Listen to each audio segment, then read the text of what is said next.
Jesu akasilekelele bazane singathandi izwe.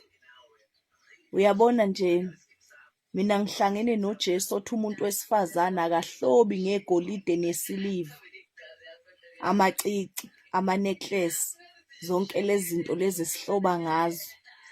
Ngihlangene noJesu mina bazalwane othi umuntu wesifazane osindisiwe akagqoki iy'ngubo ey'khipha amabele ngaphandle.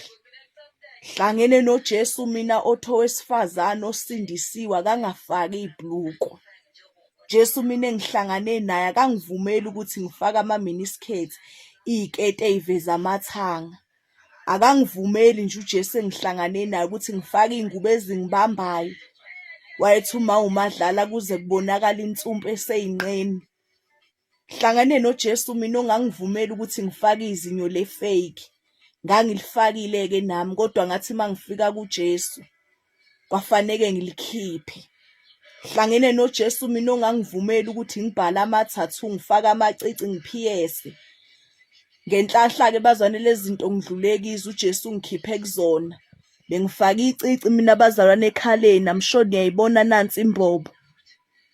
Ngifake icici la, I'm sure niyasibona isibazi noma singabonakali kahle.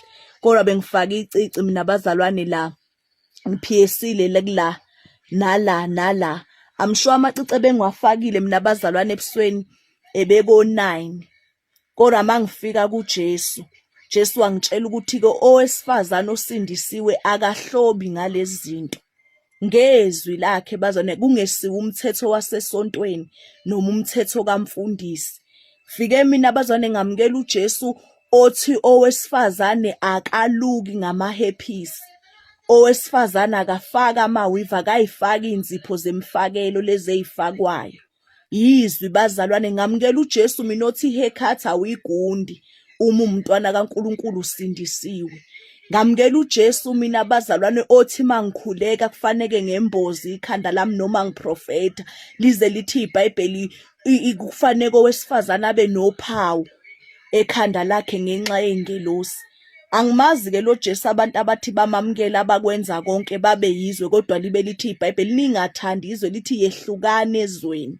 Inkinga yethu sifuna ukumkhonza uNkulunkulu singazidelanga bese sithi uJesu uchithile umthetho wakudala, siqamba amanga sithi hey Jesu sikhululile emthethweni wakudala. Lithi nje iBhayibheli uJesu akazange ukuzochitha kodwa uzogcwalisa.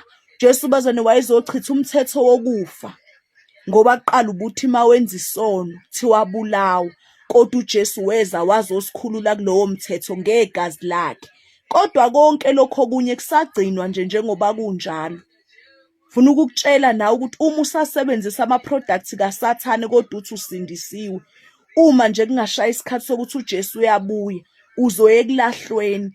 Awucabanga usuye esihogweni ngenxa yokuthi nje ubufaka i-makeup, uhambe impela uyolahlwa. Wawusuyiyekile izono ey'nkulu, izono zobufebe, zonke lezi ezinye izono wayinqoba bese nje uyolahlelwa nje ukuthi-ke wena uluka nge-hairpiece.